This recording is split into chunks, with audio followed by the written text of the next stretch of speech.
నమస్తే, welcome to TV9 exclusive. నేను Deepti Vajpayee. The dream of a global city, world-class, smart and green city, the promising financial city, the rise of Amaravati. Amaravati పరుగులు పెడుతోంది. ఇప్పుడు ఏకంగా 60,000 కోట్ల రూపాయల అంచనాలతో రాజధాని పనులు మొదలైపోయాయి. జస్ట్ 3 ఏళ్లలో క్యాపిటల్ సిటీకి ఒక రూపు రాబోతోంది. రీసెంట్ గా ఢిల్లీకి వెళ్లిన చంద్రబాబు ప్రధాని మోదీతో చర్చించిన మేజర్ టాపిక్స్ లో అమరావతి కూడా ఒకటి. అంతా బాగానే ఉంది, కానీ అంత పెద్ద రాజధానికి 3 ఏళ్లలో ఒక రూపు ఇవ్వడం ఎలా సాధ్యం? ఆ టార్గెట్ వెనక ఏంటి వ్యూహం? వరల్డ్ క్లాస్ క్యాపిటల్ సిటీని చాలా తక్కువ టైంలో పూర్తి చేయడానికి ఎలాంటి కసరత్తు జరుగుతోంది? డీటెయిల్డ్ అనాలిసిస్ ఇవాల్టి ఎక్స్క్లూజివ్ లో.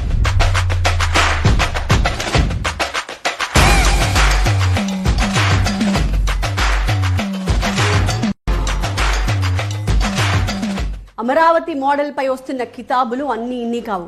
సాక్షాత్తు వరల్డ్ బ్యాంకే ఒక మాట చెప్పింది, అమరావతి ఒక అద్భుత నమూనా అని. ఏం చూసి ఆ మాట అన్నదో ఖచ్చితంగా మనం ఇక్కడ తెలుసుకోవాలి. రాబోయే కాలంలో ఎకనామిక్ గ్రోత్ సెంటర్స్ అన్ని అర్బన్ ఏరియాసే. గ్రోత్ సెంటర్ అంటే మరేదో కాదు, ఒకే ఒక్క మెగా సిటీ మొత్తం రాష్ట్రాన్ని నడిపిస్తుంది. తెలంగాణకు హైదరాబాద్, కర్ణాటకకు బెంగళూరు, మహారాష్ట్రకు ముంబై, ఇలా అన్నమాట. వచ్చే 25 ఏళ్లలో ఇండియాలోని 95 కోట్ల జనాభా నివసించేది ఈ పట్టణాల్లోనే. ఉపాధికైనా, ఉద్యోగాలకైనా, విద్య, వైద్యం, వ్యాపారం, ఇలా దేనికైనా కేర్ ఆఫ్ అడ్రస్ గా మారేది పట్టణాలే. భారత్లో సిటీస్ ని ఎవరూ పుట్టించలేదు, ఎవరూ తయారు చేయలేదు. 100 ఏళ్ల పరిణామ క్రమంలో అవి పట్టణాలుగా మారాయి. చాలా వరకు అవే రాజధానులుగా కూడా ఏర్పడ్డాయి. కానీ భారతదేశం మొత్తంలో ఒక నగర నిర్మాణాన్ని చేయడం, అందులో కూడా రాజధానిని నిర్మించడం ఒక్క ఆంధ్రప్రదేశ్లోనే జరుగుతోంది. సో భవిష్యత్తుని దృష్టిలో పెట్టుకుని నగరాన్ని నిర్మించుకోవడానికి దొరికిన ఒక అద్భుతమైన అవకాశం అమరావతి. అందుకే ప్రపంచ బ్యాంక్, ఏషియన్ డెవలప్మెంట్ బ్యాంక్స్ 15,000 కోట్ల రూపాయల రుణం అందించడానికి ముందుకొచ్చాయి. అప్పే కదా, అడగగానే ఇస్తే పోలా అనేవి అనుకోవు ప్రపంచ బ్యాంక్ గాని, ఏడీబీ గాని. అవసరాలు తీర్చుకోవడానికి అప్పులు ఇవ్వవు. అప్పు ఇవ్వాలంటే దానికి ఒక పర్పస్ ఉండాలి. దానివల్ల వచ్చే ప్రయోజనం ఏంటి, ప్రజలకు కలిగే లాభం ఏంటి అని అడుగుతాయి. అమరావతి దేనికోసం, దానివల్ల లాభాలేంటో వరల్డ్ బ్యాంక్, ఏడీబీకి చాలా క్లియర్ గా చెప్పింది చంద్రబాబు ప్రభుత్వం. అది విన్న తర్వాత అమరావతి నిర్మాణంలో తాము కూడా భాగస్వామ్యం అవుతామంటూ ఈ బ్యాంక్స్ ముందుకొచ్చాయి. ఏం చెప్పిందో తెలుసా వరల్డ్ బ్యాంక్? అమరావతికి వరల్డ్ క్లాస్ స్కిల్స్ ని తీసుకొస్తున్నాము. ఇప్పుడు అమరావతి పరిధిలో 1,00,000 జనాభా ఉన్నారు. 25 ఏళ్లలో 35 లక్షల మంది అవుతారు. వాళ్ళందరికీ వసతి కల్పించేలా ప్లానింగ్ రూపొందిస్తున్నాం. అంతర్జాతీయ స్థాయిలో ప్రజలకు మౌలిక సదుపాయాలు అందించడానికి, వాటి నిర్మాణానికి వరల్డ్ క్లాస్ టెక్నాలజీని అందిస్తాం. అమరావతిని ఒక స్మార్ట్ సిటీగా, ఒక గ్రీన్ సిటీగా, ఒక ప్రీ డిజైన్ సిటీగా మార్చేలా తమ వంతు సాయం చేస్తాం.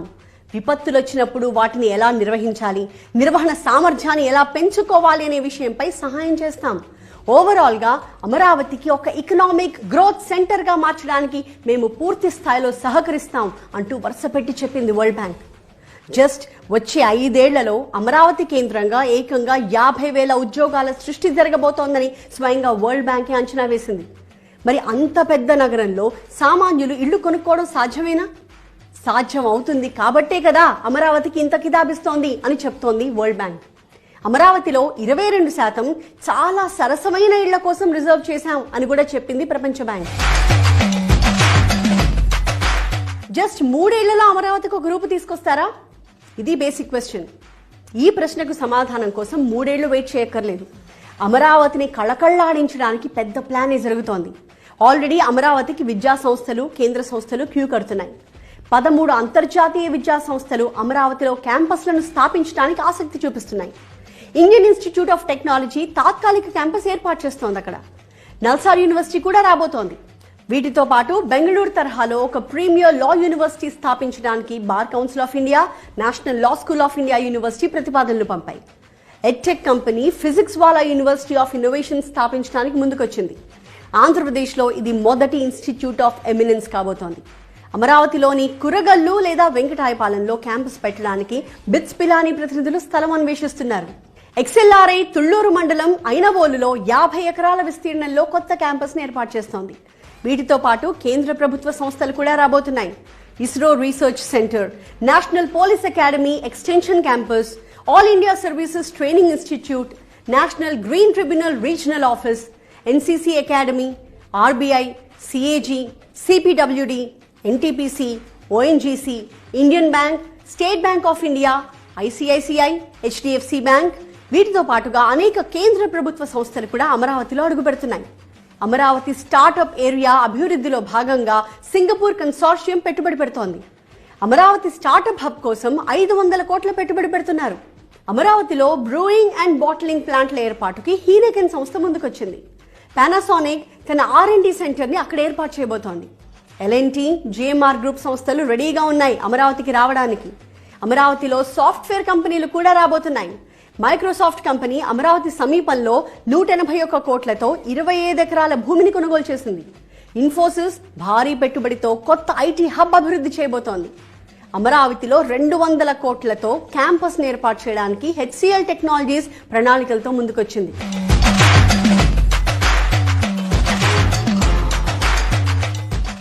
అమరావతి చిన్నదేం కాదు. రాజధాని నిర్మాణం ఏమంత ఆషామాషిగా కూడా జరగట్లేదు. 2015లో అమరావతి కోసం 34,281 ఎకరాలను రైతుల నుంచి ల్యాండ్ పూలింగ్ ద్వారా సేకరించారు. మరో 4,300 ఎకరాలను సర్కార్ ప్రత్యేకంగా సేకరించింది. 15,167 ఎకరాల ప్రభుత్వ భూములు అక్కడున్నాయి. మొత్తంగా 53,748 ఎకరాల్లో అమరావతి నిర్మాణం జరుగుతోంది. ఇప్పుడు 217 చదరపు కిలోమీటర్ల విస్తీర్ణంలో 6 క్లస్టర్లుగా విభజిస్తూ అమరావతి నగర నిర్మాణం ఉండబోతోంది. నిజంగా అమరావతి నిర్మాణం స్పీడ్ చూస్తే ఎవరికైనా ఆశ్చర్యం కలగాల్సిందే. అంత పర్ఫెక్ట్ ప్లానింగ్ తో వెళ్తున్నారు. ప్రభుత్వం వచ్చిన 30 రోజుల్లోనే అమరావతిలో పనులు స్టార్ట్ అయిపోయాయి. 36 కోట్లతో అడవిలా మారిన చెత్తని కొట్టేశారు. అమరావతి నుంచి హైదరాబాద్ కి ప్రత్యేకంగా కొత్త రోడ్డు వేయబోతున్నారు. దీనికి కేంద్రం కూడా అంగీకరించింది. ఖమ్మం దగ్గర ఉన్న ఎర్రుపాలెం రైల్వే స్టేషన్ నుంచి అమరావతికి ప్రత్యేక రైలు మార్గం వేస్తున్నారు. స్పీడ్ యాక్సెస్ రోడ్ నిర్మాణంలో మిగిలిన 3 కిలోమీటర్లు పూర్తి చేయబోతున్నారు. బెంగళూరుకి కనెక్ట్ అయ్యేలా అనంతపురం వరకు 12 లేన్ రోడ్ వేస్తున్నారు. రాజధానిలో ఇన్ఫ్రాస్ట్రక్చర్ కి 60,000 కోట్ల అంచనాలకు గాను ఆల్రెడీ 45,249 కోట్ల రూపాయల పనులకు గ్రీన్ సిగ్నల్ ఇచ్చేసింది ప్రభుత్వం. అన్ని టెండర్ల ప్రాసెస్ లో ఉన్నాయి. సంక్రాంతి తర్వాత నుంచి అమరావతిలో పనులు నెక్స్ట్ లెవెల్లో ఉండబోతున్నాయి. ఇవి కాక రాజధానికి ట్రంక్ రోడ్లు, లేఅవుట్లు, ఐకానిక్ బిల్డింగ్ల నిర్మాణాలకు మరో 24,276 కోట్ల రూపాయలు ఖర్చు చేస్తున్నారు. అసెంబ్లీని 103 ఎకరాల్లో 250 మీటర్ల ఎత్తులో 11.22 లక్షల చదరపు అడుగుల విస్తీర్ణంలో నిర్మిస్తున్నారు. ఏడాదికి 5-6 సార్లు జరిగే అసెంబ్లీ సమావేశాలకు అంతంత ఖర్చు అవసరమా అనే ప్రశ్న రావచ్చు. కానీ ప్రభుత్వం ఆలోచన వేరే రకంగా ఉంది. అసెంబ్లీ సమావేశాలు లేని రోజుల్లో అసెంబ్లీ భవనం పైనుంచి రాజధానిని తిలకించే సౌకర్యాన్ని కల్పిస్తారు. ఇక హైకోర్టు భవనాన్ని 42 ఎకరాల్లో 20.32 లక్షల చదరపు అడుగులతో 55 మీటర్ల ఎత్తున 8 అంతస్తుల్లో నిర్మిస్తున్నారు. ఇందుకు 1,048 కోట్ల రూపాయలు ఖర్చు చేస్తున్నారు. అదేవిధంగా జనరల్ అడ్మినిస్ట్రేటివ్ బిల్డింగ్ ని 17.03 లక్షల చదరపు అడుగుల విస్తీర్ణంలో 47 అంతస్తులతో నిర్మిస్తున్నారు. దీంతో పాటు మొత్తం 5 టవర్స్ తో కూడిన వివిధ భవనాలు 68.88 లక్షల చదరపు అడుగులలో 4,688 కోట్లతో నిర్మిస్తారు. ఇక ల్యాండ్ పూలింగ్ స్కీమ్ లో భూములు ఇచ్చిన వారికి ఇచ్చే లేఅవుట్లలో ఇన్ఫ్రాస్ట్రక్చర్ కోసం, అలాగే 4 ప్రధాన రోడ్లు, ఇతర సౌకర్యాలకు సంబంధించి 579 కిలోమీటర్ల రోడ్ల అభివృద్ధికి 9,699 కోట్లు ఖర్చు చేస్తున్నారు.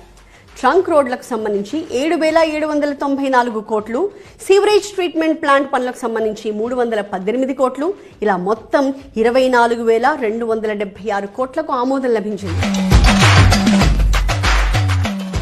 ఇప్పటికే గెజెటెడ్, నాన్ గెజెటెడ్ ఆఫీసర్స్, ఉద్యోగులు, IAS అధికారులు, ఎమ్మెల్యేలు, ఎమ్మెల్సీల నివాసాలకు నిధులు విడుదల చేశారు. న్యాయమూర్తులు, మంత్రులు, సీనియర్ IAS అధికారుల బంగ్లాల నిర్మాణం కోసం నిధులు మంజూరయ్యాయి కూడా. హ్యాపీనెస్ట్ ప్రాజెక్టులో భాగంగా 12 టవర్లతో 1,200 అపార్ట్మెంట్ల నిర్మాణానికి 984 కోట్లు కేటాయించింది ప్రభుత్వం. వీటితో పాటు అమరావతిలో కొండవీటివాగు, పాలవాగు వెడల్పు చేయడంతో పాటు శాఖమూరు, నీరుకొండ వద్ద రిజర్వాయర్ నిర్మాణం కోసం CRDA 1,585 కోట్లు వెచ్చిస్తోంది.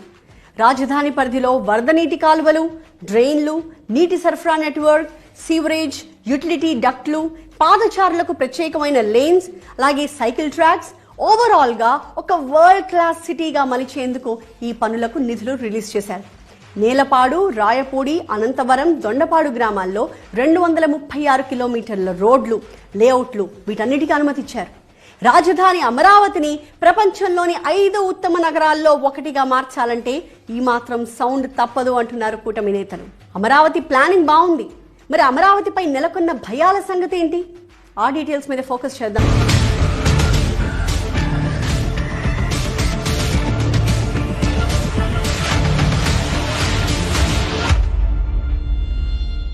కృష్ణా నదికి భారీగా వరదలొస్తే అమరావతి మునిగిపోతుంది అంటూ చాలా మంది ప్రచారం చేస్తున్నారు. అలా జరిగే అవకాశమే లేదని ప్రభుత్వం చెప్తున్నప్పటికీ భవిష్యత్తుని దృష్టిలో పెట్టుకుని ఇప్పటి నుంచే ప్రణాళికలు రచిస్తున్నారు. ఈ మధ్య కృష్ణా నదికి రికార్డ్ స్థాయిలో 11.43 లక్షల క్యూసెక్ల వరద వచ్చింది. అయినప్పటికీ ఎలాంటి ఇబ్బంది కలగలేదు. ఒకవేళ కృష్ణా నదికి 15 లక్షల క్యూసెక్ల వరద వచ్చినా తట్టుకునేలా కరకట్టని రీడిజైన్ చేస్తున్నారు. అసలు అమరావతి డిజైన్ టైంలోనే వరద ఇబ్బందులు లేకుండా కాల్వలు, రిజర్వాయర్ల నిర్మాణానికి ప్లాన్ చేశారు. కొండవీటి వాగు, పాలవాగు ప్రవాహంతో పాటుగా గ్రావిటీ కెనాల్స్ ని కూడా డిజైన్ చేశారు. అనంతవరం నుంచి ఉండవల్లి వరకు 23 కిలోమీటర్లు ప్రవహించే కొండవీటి వాగు కెనాల్, దొండపాడు నుంచి కృష్ణాయపాలెం వరకు 16 కిలోమీటర్లు ప్రవహించే పాలవాగు కెనాల్, వైకుంఠపురం 8 కిలోమీటర్ల వరకు ప్రవహించే గ్రావిటీ కెనాల్ ని డిజైన్ చేస్తున్నారు. వచ్చే వర్షాకాలం నాటికి ఈ 3 కెనాల్స్ కూడా పూర్తయిపోతాయి. వీటితో పాటు 6 రిజర్వాయర్ల నిర్మాణం కూడా జరుగుతోంది. సీడ్ క్యాపిటల్ లోపల నీరుకొండ వద్ద 0.4 టీఎంసీ, అలాగే కృష్ణాయపాలెం వద్ద 0.1 టీఎంసీ, శాఖమూరు వద్ద 0.01 టీఎంసీ కెపాసిటీతో రిజర్వాయర్లు, సీడ్ క్యాపిటల్ బయట లామ్ వద్ద 0.3 టీఎంసీ, పెద్దపర్మి వద్ద 0.2 టీఎంసీ, వైకుంఠపురం వద్ద 0.3 టీఎంసీ సామర్థ్యంతో 6 రిజర్వాయర్లు నిర్మిస్తారు.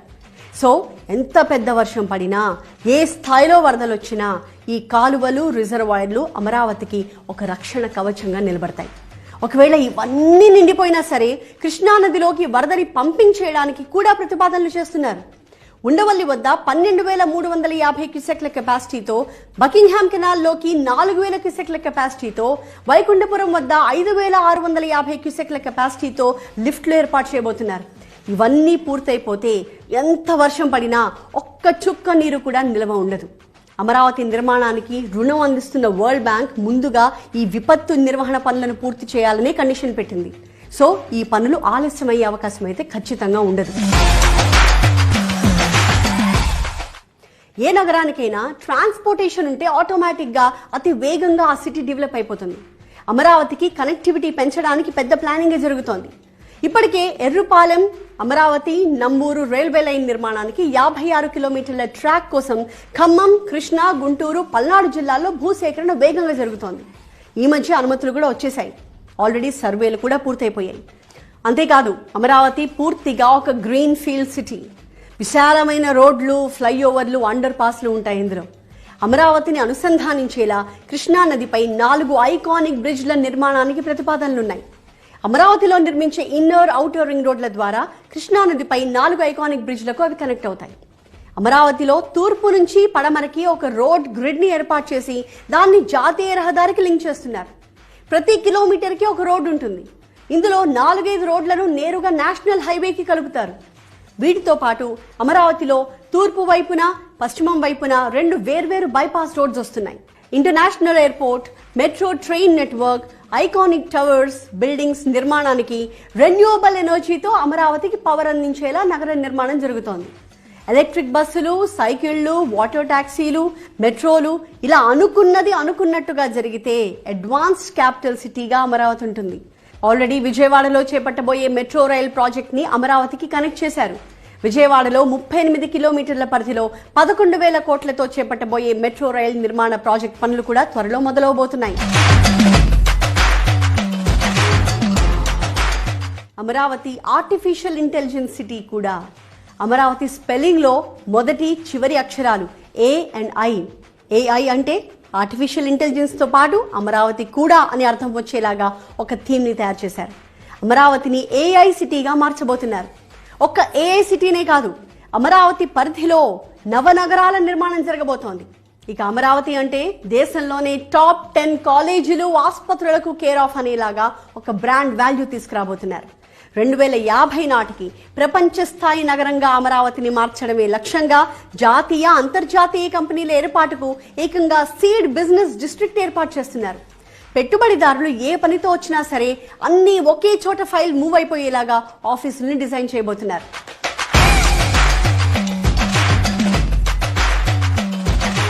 అమరావతి ఖచ్చితంగా వరల్డ్ క్లాస్ సిటీని.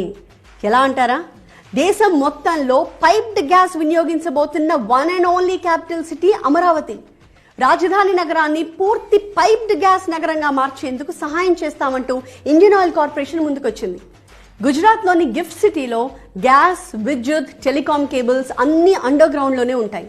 అక్కడ ఇళ్లు, ఆఫీసులు, కమర్షియల్ బిల్డింగ్స్ అన్నిటికీ పైప్డ్ గ్యాస్ అందిస్తున్నారు. సో రాబోయే రోజుల్లో అమరావతిలో కూడా 80 లక్షల మందికి పైప్డ్ గ్యాస్ కనెక్షన్స్ ఇచ్చేలా ప్లాన్ చేయబోతున్నారు. అంతేకాదు, అమరావతి అంటే కాలుష్యం లేని ఒక ఆహ్లాదకరమైన నగరం. అందుకే రాజధానిలో 4 పెద్ద పార్కులు నిర్మిస్తున్నారు. శాఖమూరులో 300 ఎకరాల్లో సెంట్రల్ పార్క్ రాబోతోంది. నీరుకొండలో 500 ఎకరాల్లో వాటర్ లేక్స్ ఏర్పాటుకు సన్నద్ధం చేస్తున్నారు. మొత్తానికి వచ్చే సంక్రాంతి తర్వాత నుంచి 3 ఏళ్ల లోపు ఇప్పుడు చెప్పుకున్న నిర్మాణాల పనులన్నీ పూర్తయిపోతాయి అనేది ఒక అంచనా. అమరావతి పనులు ఎక్కడ ఆగకుండా ఉండడానికి గత 2 వారాల్లో 4 సార్లు రివ్యూ చేశారు సీఎం చంద్రబాబు. సో అనుకున్నవి అనుకున్నట్టు జరిగితే అమరావతికి ఒక రూపు వచ్చేసినట్టే. ఇది ఇవాల్టి TV9 ఎక్స్క్లూజివ్. మరొక అంశంతో మళ్ళీ కలుద్దాం. చూస్తూనే ఉండండి TV9.